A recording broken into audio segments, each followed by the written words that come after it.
Okay, I've muted everybody so that we can have good audio for folks that are listening to the recording and other folks who maybe are having some audio trouble. So it's always easiest if folks are muted unless they're speaking. I'm going to apologize ahead of time in case I have any audio disruptions.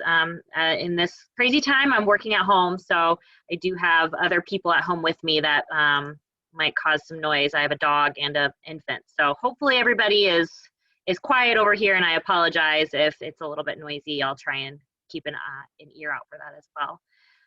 My name is Rachel Sample, and I am the Director of System Planning at CHIP.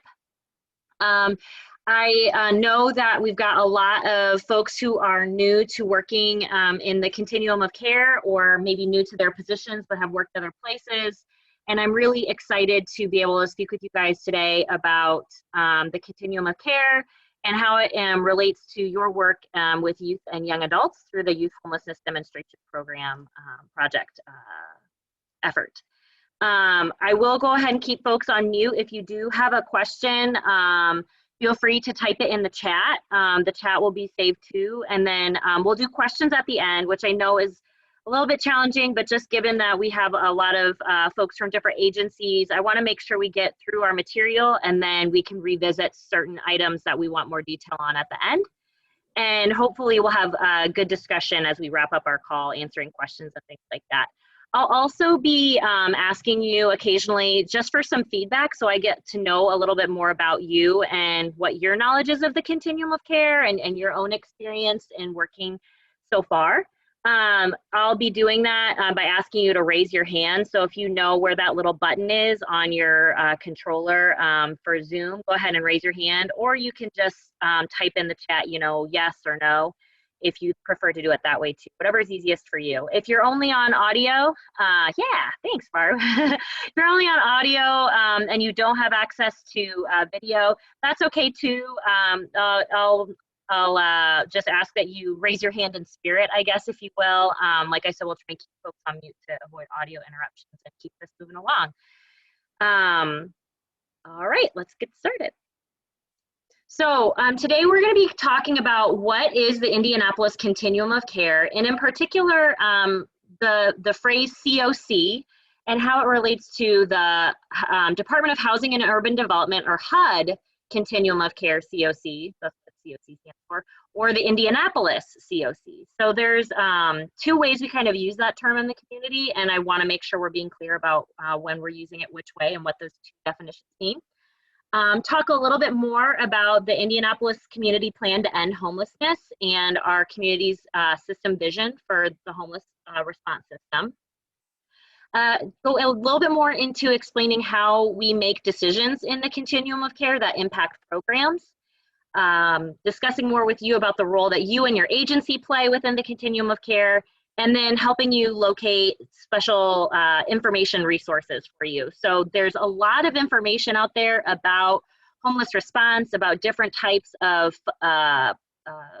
programs like rapid rehousing, diversion, host homes.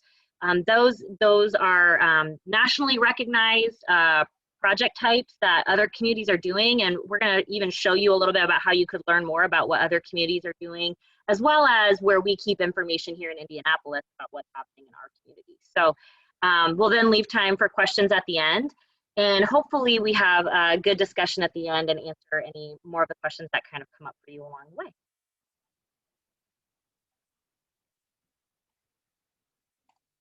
All right, so what is the continuum of care? So from here on out, I'm going to be using CoC when I should be saying continuum of care, but I'll do my best to articulate either the HUD continuum of care or Indianapolis continuum of care. That's easy for us to differentiate. So before I get moving, how many of you guys have heard the phrase continuum of care, or CoC, before? You could do your little hand raise feature. Have you ever heard it before in your experience? You can nod your head. Yeah. Okay. All right, people are nodding. Some folks aren't. That's okay. Awesome. Okay, well, that's good to know that we have some people that haven't heard of it before either. So we have some obviously differences in learning here too to talk about. So the phrase continuum of care is not only used in homeless response, it's also sometimes used in health and mental health care services to talk about the variety of services that someone may be accessing to address their holistic needs. And in our homeless response system, the continuum of care is really about our collective effort to create a holistic response for people's homeless experience.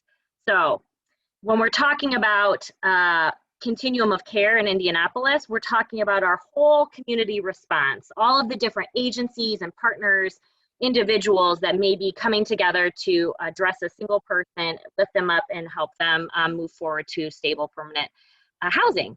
And in addition to when we talk about Indianapolis continuum of care within the homeless services world, we also have what's called HUD CoC, which refers to a specific subset of programs that are a part of our whole community response, but it's also the name of where the funding comes from HUD, called Continuum of Care Funding. And there are programs in our community that are funded with that money and programs that aren't. So it's a little subset when we talk about HUD CoC to our full Indianapolis CoC. And I know it's weird that the two words are the same, but I promise when you get done with today, you'll be able to see a difference between what we're talking about between the two. So, as I was saying before, Indianapolis Continuum of Care is our community-based collective approach that is built on the belief that the best solutions to ending homelessness come when we are working together as a collaborative community. And when we are working together and we're not siloed, we're able to come wrap around individuals in experiencing homelessness and to support them through their journey until they are stably housed. In our community, we have a shared vision that says everyone has the right to be housed and connected to care. And you'll see that phrase used in a couple of different places in our community, including our community plan to end homelessness. So in addition to the Indianapolis Continuum of Care, which is that big, broad collective, we have a subset of the community called the HUD CoC, which is essentially a funding process that HUD uses annually to disperse money to certain types of projects through a competitive process. This funding has a specific process it has to follow, and there is a local competition for funding for renewal and new projects that happens every year, and it's called the HUD CoC competition, and you'll hear it referred to, you know, if you're ever on a national call, maybe as a service provider, or if you're speaking with somebody in the community who maybe receives funding through that. Eventually, the Youth Homelessness Demonstration Program projects will integrate with this competition process, so you may become more and more familiar with this term, Continuum of Care competition over time, or CoC competition. It's really just a subset, and the whole reason why we do CoC competition through HUD is because it helps us ensure that we have really outstanding projects in our community that are supporting those who are experiencing homelessness. So each year locally, we have a set of community-defined measures that is captured through HMIS that help us understand how we're doing in serving those who are experiencing homelessness. And projects are never guaranteed funding through the HUD CoC competition. And if we have poor performance in a project, it may be reallocated. All of that is done through a collaborative process, a lot of discussion with community partners and everything. But that's what the local CoC competition is, and that builds into our HUD submission for the HUD CoC funding. That's one of the reasons why when we talk to you guys about utilizing HMIS, it's really important, because your project will eventually be integrated with our larger community application to the HUD CoC program. And we'll be looking at our data to say, is this project performing well? Are we meeting our targets? We look at national measures called the system performance measures that are also captured in HMIS, and it just lets us know how we're doing as a community. So it's important that we utilize HMIS for that reason. In addition to just that being a good practice every day, know that it does impact funding for an agency when they are a part of the HUD CoC competition. And eventually, YHDP projects will be integrated with that process. The last thing I wanted to mention is that somebody that you are probably pretty familiar with is a great expert for you to ask any questions about HUD CoC competition. Alicia Vaughn is our grant writer in the community for the HUD CoC application. So if you have any more questions about what the competition is or how does it function in the community or anything like that, Alicia's a great resource for you to ask those kinds of questions. I'm happy to answer them too, but Alicia's a great resource for that. Okay, so our community has a plan to end homelessness, and this plan was created in 2018. The community plan to end homelessness has 6 strategic priorities, and you'll see them listed here. I'll just give you a second to kind of take a look at them. And we have in our community plan these 6 strategic priorities and then action items under each of these that we are working on as an entire community every day to try and improve our homeless response system and how we serve those experiencing homelessness.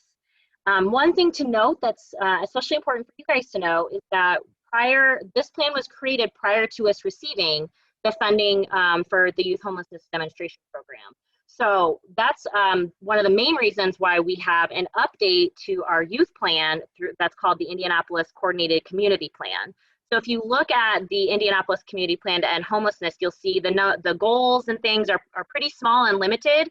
But when we received YHDP, the Coordinated Community Plan was developed with the service providers. Many of your supervisors at your agencies and your leaders were involved in creating the new Coordinated Community Plan that we're using to address youth homelessness. So I want to make sure that's clear, because if you go into the community plan that's on our website, you'll see something very different than what's in your Coordinated Community Plan. So just a couple things I want you to also know about the Indianapolis Community Plan is that we have goals of ending veteran homelessness, chronic homelessness, and youth homelessness. So we've got a lot of work to do. As you might imagine then, like I said, this involves a collaboration of a lot of people who are working across our entire community and not just serving young people. Some of your agencies serve just young adults, some of your agencies serve broader populations, and so you may have staff at your agencies who are involved in our efforts to address chronic homelessness or veteran homelessness. So just know that there's a lot of work going on around in the community on other areas and topics, and if you ever have any questions about what's kind of happening with those kinds of things, you can definitely connect with me or connect with Amy, and I'm happy she can connect with me as well and answer any of those questions. Or talk to your colleagues about what they're doing with any of this work as well. So I did want to just briefly highlight, though, that, like I said, the Indianapolis does have a coordinated community plan to end youth homelessness. How many of you have heard that there's a coordinated community plan to end youth homelessness? Have you heard of it? It's okay if you haven't too, right? Yeah, it's, so many of us are new and we're just still learning. And in some ways, these big plans, it's hard to understand how they may interact day to day with the work that you're doing. But please know that the work that you're doing every day is exactly the implementation of that plan that was created by folks sitting together and thinking about what is our future vision? What would we like to see for youth and young adults in our community experiencing homelessness? So your work is that plan in action, which is really exciting. And we're so proud and just pumped that everybody's getting started to get this work going. You also should know that there's a lot of information in that plan. It's very extensive, but there's some things that are really important for us to keep in mind, especially for youth and young adults. Not only are there 12 guiding principles that are discussed in that plan in depth about how we are going to address youth homelessness, but there's also an understanding that in our community, we're going to holistically address youth and young adult homelessness by not only focusing on permanent housing connections, but also to education, employment, and social and emotional well-being. So there's efforts going on around your work as you're going in every day to the office, as you're meeting with clients, as you are serving folks. There's efforts going on around the community to continue to build out and wrap around more and more holistic services for youth and young adults. And unfortunately, we wish this is something that can happen right away, but it does take time. And there may be opportunities for you in the future to get involved and give your feedback on how we could be doing that work. And we'll talk a little bit about that in a little bit. So just a few things to know about the key principles of our groundwork here in Indianapolis as we are thinking about homelessness and kind of bringing it back, not just for youth and young adults, but for our entire community. We have these key principles because we really feel strongly that housing first, harm reduction, and racial equity are key components of providing our ideal system of creating that. And so if you haven't heard of some of these terms before, I'm going to touch on them today. And if you would like to look more into the more detail into them, you can look at the coordinated community plan. They actually are discussed in your coordinated community plan, or you can go out and do some Googling on your own if you have more interest. So first, I'm probably not going to be surprising anybody here, but we know that housing or homelessness is complex. It is a result of systemic racism. It's a result of multiple failures of systems, if you will, of services in our community that should come in and help keep somebody from becoming homeless. There's no straight line that somebody automatically becomes homeless because one certain thing has happened in their life. Everybody's journey is different, and everybody's pathway and experience is different. We also know that people, when they're experiencing homelessness, have trauma because of their experiences. It's not only in their past experience before they became homeless, but also because of their homeless experience. They're experiencing trauma. These are complex problems. We can't solve them on our own, and we shouldn't try and solve them in a vacuum. It would be as if we're trying to create the perfect cake recipe without looking at a cookbook or knowing that anyone ever made a cake before, right? There's all sorts of contributing factors as to why things happen, and if we try and do them all on our own, then we'll miss all of this opportunity to make sure that we're creating good solutions. So one of the reasons why the Youth Homelessness Demonstration Program was created was because we in our country started seeing that young people were experiencing homelessness at higher rates, and we needed to do something different in the way we address youth and young adult homelessness than we had in the past. And so the effort to create a more collaborative and intentional space for us to bring in new partners like DCS, like juvenile justice, like education, like employment. The youth system is really leading the way in doing that. And so it's important for us when we think about our work to know we're not doing it alone and we're not doing it in a vacuum, not only here in homelessness, but in other systems. So first, if you're not familiar with the term housing first, I just want to specify that when we say housing first, we don't mean housing only. We, in our community and across the country, it is true that most people who experience homelessness are going to just experience homelessness for a few days or weeks and are going to resolve through self-resolution. Many of the people who ever experience homelessness are not going to need a whole array of services. They're going to self-resolve all on their own. But we also know that people who aren't able to self-resolve, they are folks who have some serious trauma. They have severe mental illness. They're highly vulnerable. They can have health issues, substance use disorders, all of those kinds of things. And it's a part of the housing first approach to say, we are going to encourage an immediate access to housing and support services instead of placing any kind of conditions or saying that somebody has to go through a certain pathway in order to access a permanent housing, We know in our community that housing has to be paired with supportive services that adhere to harm reduction, and we're going to talk about what that is in a second. And we continually are saying in our community that it is housing first and services second. Support for people to stay housed is equally important to housing them quickly.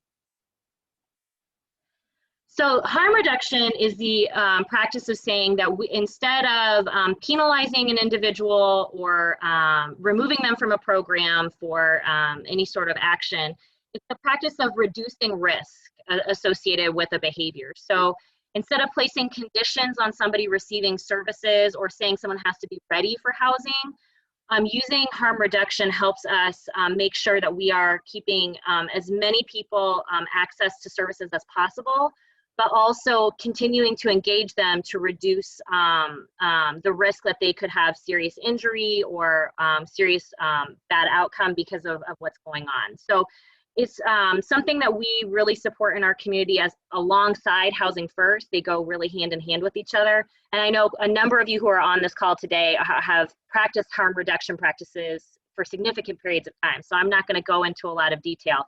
but there's definitely folks in our community who are experts on this. I've seen Kelsey's face and just thinking about her great experiences with this. So there are really, within the youth world, there are experts in this. Within our whole community, there are experts in harm reduction. So if you have questions about this or want to know more, there's lots of expertise in our community and outside of our community to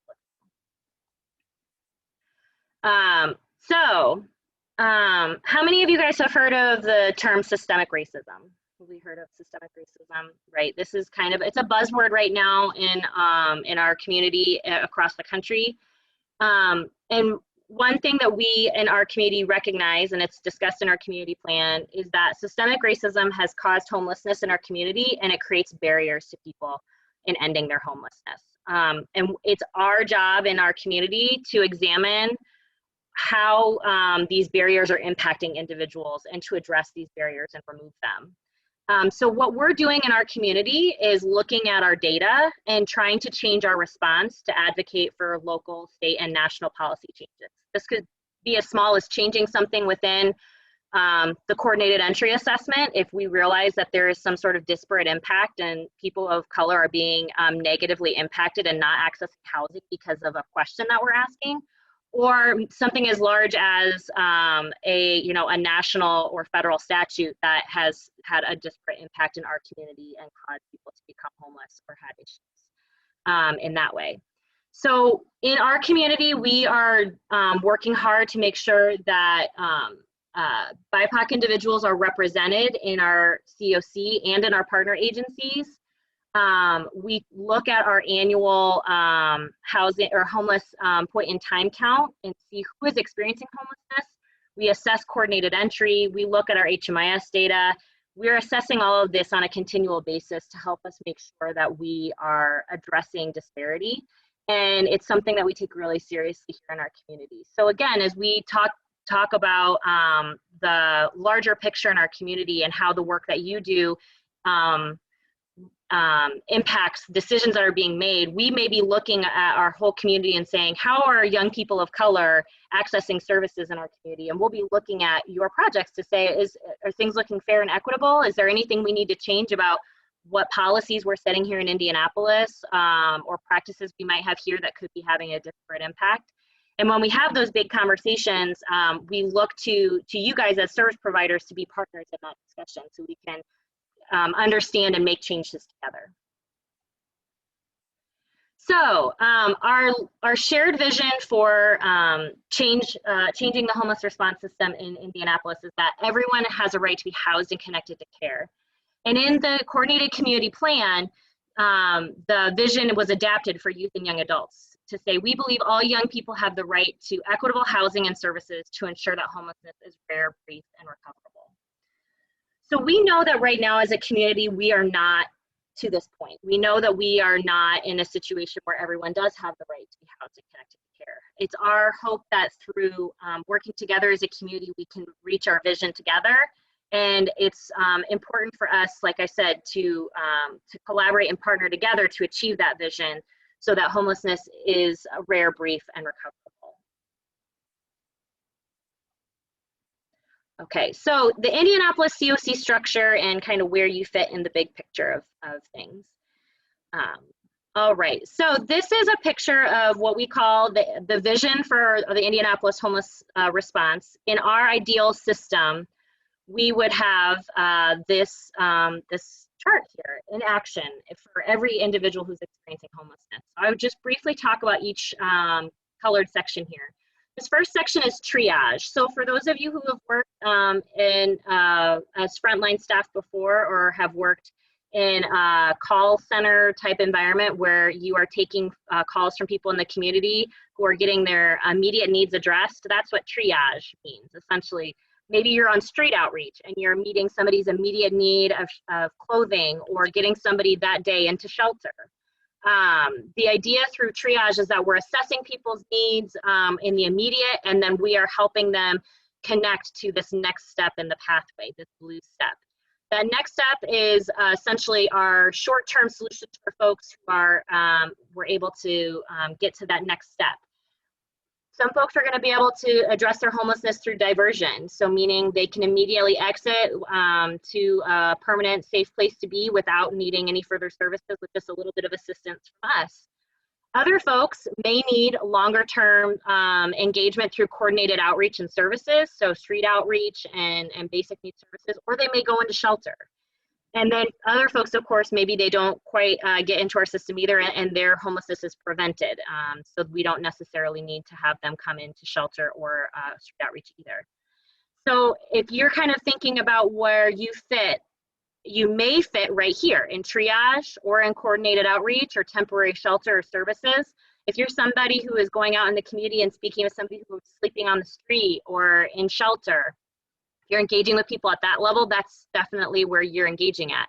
Then we have this red box here. This is the assessment, prioritization, referral, and navigation. So this red here is what is coordinated entry and case conferencing. And then also that navigation services, so the support that people need to help connect to this next step of these green options, either permanent supportive housing, that's long-term housing subsidy with supportive services. There's rapid rehousing, which is shorter term time-based subsidy with services. Maybe some folks need affordable housing. They just need to find an affordable unit. And some folks are just gonna need employment. So they don't necessarily need additional housing support, but if they just had a little bit more income, they could self-resolve on their own. So if you're thinking about the role that you are playing in the community and where your agency sits and what your job is, are you able to see yourself here in part of this map? Do you feel like you fit somewhere in this option?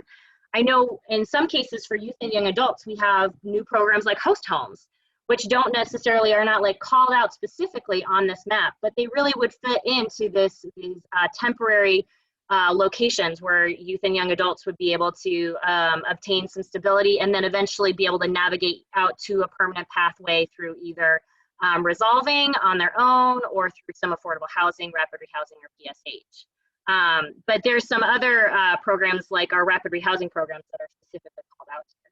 Does anybody not see where they think they fit? If you want to raise your hand or comment so I can kind of make note of that. Okay, I'm not seeing anybody blinking, so, okay. All right, so I just want to make sure you guys know and see that we really feel like the youth and young adult homeless response system is a part of our full Indianapolis homeless response. And it is a part of our system vision, and the work that you guys are doing every day is helping us achieve this vision, and that this is something that's important. And it's exciting for youth and young adults because just a couple of years ago, there were no steps in this process that existed for youth and young adults. And now we have so much of this being built out right now, and it's really something to be proud of. So within the continuum of care, we have a governance structure that helps us work together to achieve this vision, if you will. There is a governing board, there's a project management team, and then there are implementation work groups. So if you can imagine these like gears in a clock, if you will, if all of these gears are turning together for us to move forward. Our implementation work groups are where we have discussion and where we create policy. We test things out to see if they're gonna work for us, and then we discuss our outcomes and see if something is working the way we want it to, or do we want to make further changes. So a great opportunity for you right now to see a work group in action is really going and hearing discussion, if you're one of those folks that does go, to case conferencing, right? Case conferencing spends a lot of time talking about what practices are we doing? What policies could we change? And then that information is then taken and acted upon. It's not necessarily an immediate thing where everybody votes on stuff, but often ideas that are conceived in that case conferencing group are taken to smaller groups to kind of work out. And that implementation work groups, all of those fit together. Like case conferencing feeds into coordinated entry policies and procedures or rapid rehousing policies. All of those things are developed in that way. The management team are people like me, and really what we do is we are project managers that just help make sure that all of the ideas that are being generated in these implementation work groups are being honed and created into that policy that we want to develop. And then we help take that in partnership with the implementation groups to the governing board. And the governing board is what's called the Blueprint Council. And the Blueprint Council is really there to help codify policies once they are tested and kind of figured out. And then they also ask important questions of the rest of the structure. They say, are we performing well? Are there any disparate impacts on people? They look at data and help drive discussion in these groups in implementation to make further changes and refine further if we need to. The idea behind having these implementation work groups and the governing board and the management team is essentially that we know that the people who are best suited to solving problems are the people who work most closely to problems. Having people who are 15 steps away from a problem try and solve it, it makes it really difficult. So that's why we rely on these implementation work groups and the discussion that's happening there to help drive decisions that will eventually be codified by the governing board, instead of the governing board just coming up with policies on their own and telling the rest of the community like what we're going to do. So when we're talking about opportunities for you to get involved, we're talking about these implementation work groups. The governing board does have elections and appointed positions, and you'll see us talk about Blueprint Council elections every other year. So if you see announcements like that, that's what they're talking about. We encourage you to participate in those discussions. If you want to nominate somebody, or if you yourself are interested in serving on that board, come and talk to me. I'd be happy to provide you with more information when the elections come around about what you need to do to make that happen. So the role of the continuum of care. So what do we do in our community to make action happen? So we, as a continuum of care, are the coalition that is really working together in a collective way to achieve our system vision. We organize ourselves so that we can create strategies to achieve impact. We are really focused on making sure that when we come together, we're taking action, and that we're not spending a lot of time kind of rehashing or discussing over and over again the same types of things. We want to take an action and then move forward. And if it turns out that that action that we took wasn't the right thing, then we course correct through the implementation work groups. You know, we make those decisions together. We also have the requirement to have a CoC as a part of receiving HUD funding, but we want to create a true community system of response to homelessness. So it's not just for HUD that we have a continuum of care, but it is a part of the requirements for HUD that we have a continuum of care. We want to make sure that every year and on a regular basis, we're prioritizing our efforts to achieve what we're listing out in the community plan. So we as project managers are working with our implementation work groups to make sure that the goals and timelines we're creating are working towards that community plan. We're getting feedback from those groups to make sure we're still on the right track. We want to make sure that we're trying to achieve high performance as a community, that we're giving good service across all our service providers. So we use our standards and our data to assess that. We also use a coordinated entry system to make sure that there is fairness and equity in the way we're having people access services. We also, of course, use HMIS as a CoC, and then we're, like I said, monitoring our performance and, if necessary, reallocating resources and funding to make sure that we're achieving the goals that we set forth in our plan. So you may be curious about what other types of work are going on in the community outside of just youth and young adults. This is an example of that. This in a box form, so if you will. So for example, here is our governing board, the Blueprint Council. Here is a list of different parts of our management team. I, for example, work on CoC coordination and in rapid rehousing.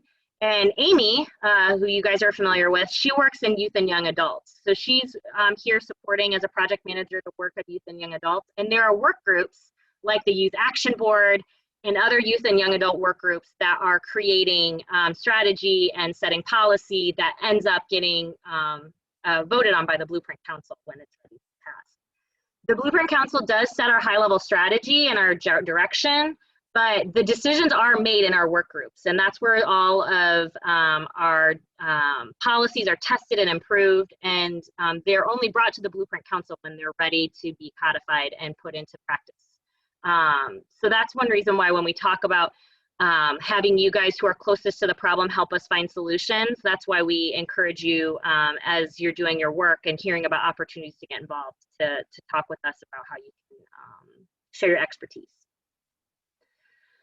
So the whole point of this discussion is really to say that you are not alone in the community. You know, there is a network of service providers, not even just for youth and young adults, that are continuing to assess, prioritize, and coordinate across the community all the activities that it is necessary to help address somebody's homelessness. And it's also to say that the work that you do every day impacts people that we're serving. And I know that you know that, but know that what you do every day makes a difference in the decisions that are made at a high level, because you have the expertise and you are the one that implements what is discussed. So you help us understand the needs of the community. You help us understand what the priorities need to be. You are the folks on the ground that inform how we make decisions. We appreciate your voice and encourage you to provide your perspective and your input. If you don't understand why things are happening a certain way or they're not clear, share your concerns with your agency leadership as well as any project manager, certainly Amy or Alicia, myself. And if you don't have the time or capacity to serve in a particular group, talk to your supervisor about how they might be able to get involved, or if you might have more time, if they would allow you to be more involved in a particular work group. It's always important as you're talking about getting involved to talk to your supervisor about this, because we want to make sure that they know what you're interested in and you're doing too, because obviously have responsibilities to clients and things like that. And while there's a lot of work going on, we want to make sure that you are able to talk to your supervisor about getting involved and feel like you're giving meaningful input in the right place. And also knowing that your supervisor is aware of what's kind of going on in the CoC too, if they're not as connected. So I'm going to show a couple things on the CoC website to kind of give you guys a little bit of a taste for what's available for you if you haven't been to our website before. Can you see it? Yeah? Okay, yay. Sometimes the screen share doesn't work. So just really briefly, I wanted to share the CoC website with you because you may not have had a chance to visit it yet. And there's some stuff here that you may want to take a look at. So the CoC website has a lot of really cool information on it about what's going on in the community. If you wanted to know what is happening related to COVID-19 response, we have a whole host of information on our community Indy CoC website about that. We also have a lot of cool data on the CoC website. So if you wanted to look at our community data, it's gonna take a second for this to load, so I apologize. There's dashboards on here about who experienced homelessness. We're in the process of updating this for 2020 right now. There's data on coordinated entry. This is our weekly dashboard about coordinated entry. So there's lots of really cool stuff on there about data, especially if you're somebody who's interested in data, or if you're ever helping write a grant proposal or something like that, take a look there. We also have important information about community programs and policies. The Indianapolis Written Standards, they talk about our different types of programs and the performance measures and best practices that we expect in our community for each of these. So if you are a new person for a rapid rehousing project, for example, there's a whole set of written standards about rapid rehousing that that many of our agencies were involved with updating earlier this year. And like I said, there's just lots of really good stuff on here for best practice and what community expectations are for different programs. The other thing I wanted to hit on is that there is a YHDP page. And here's a copy of your coordinated community plan if you want to take a chance to look at that. Okay. So here's my contact information, and obviously Amy and Alicia as well. Please reach out to us if you have any questions about anything. I know I went through a lot of information really quickly, but I wanted to leave time for questions at the end. And if you haven't had the chance to take a look at these other resources, I also just wanted to encourage you to look at the HUD Exchange, the U.S. Interagency Council on Homelessness, the National Alliance to End Homelessness, and the National Low Income Housing Corporation. Those are great websites to look at. You can sign up for their newsletters. A lot of their newsletters talk about different webinars that are available. Those webinars are really great ways to connect with other people in other communities that are doing work similar to your work. Share these with your supervisors as well if you're new and they're new and you're trying to learn more about what's going on with youth homelessness or just rapid rehousing in general or diversion or whatever your interest might be. And then there's a lot of really good websites related to youth and young adult homelessness and LGBTQ homelessness. But I want to just specifically highlight True Colors United and Point Source Youth. Both of those websites I go to quite a bit for information, and I really recommend them to other people. There's great guides and things on Point Source Youth for different types of projects, and there's just some really good information that is out there already. So, Q&A, what questions do you guys have? I'm happy to answer whatever I can. And if I don't know the answer, I will let you know that I'll find it out for you.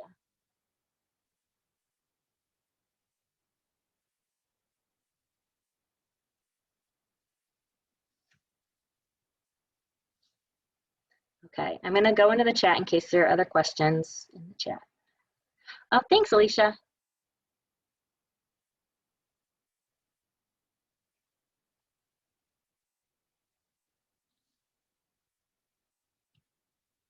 No questions? Uh-oh. That's usually not a good sign. Hopefully that's okay. Hopefully y'all are okay. I know I went through things really quickly. Hi, I have a question. Yeah. So is CHIP a part of the CoC or is the CoC a part of CHIP? That's a really good question. CHIP is a part of the CoC. So we're called the lead agency for the CoC, which just means we're primarily the project managers for the work of the continuum of care. So we don't make the ultimate decisions, but we help make sure a decision is made, I guess, so that we have policies and things like that to guide us, but we aren't the group that goes and makes the decision on our own, if that makes sense. Yep, thank you. Yeah.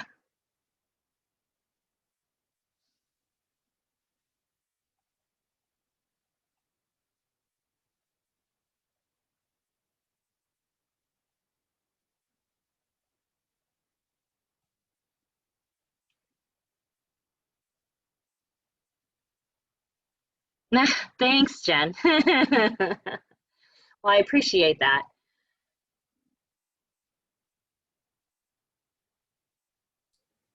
Should I ask? I got a question. Okay. So I'm going to ask this one even though I know the answer. So how much are we talking when we're talking about CoC funding? How much are we talking about when we talk about CoC funding, Alicia? So it's $3.8 million of the YHDP, which is 1.6 every year, and then another $6 million on, or no, we're up to 8. Yeah, I was gonna say it's more than that now. 8.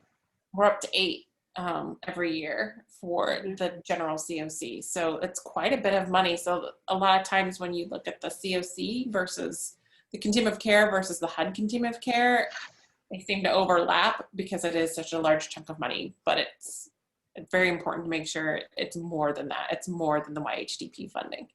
Mm-hmm. Yeah.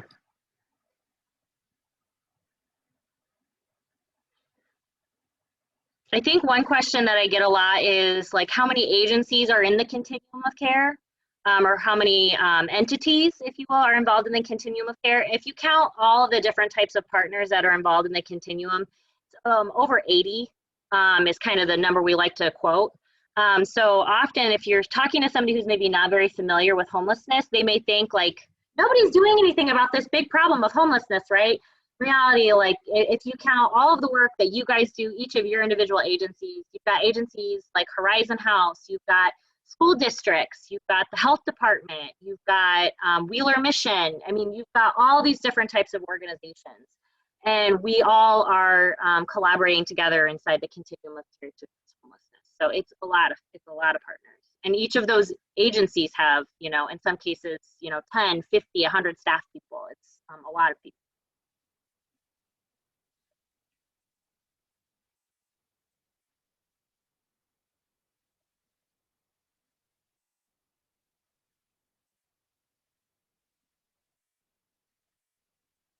Okay.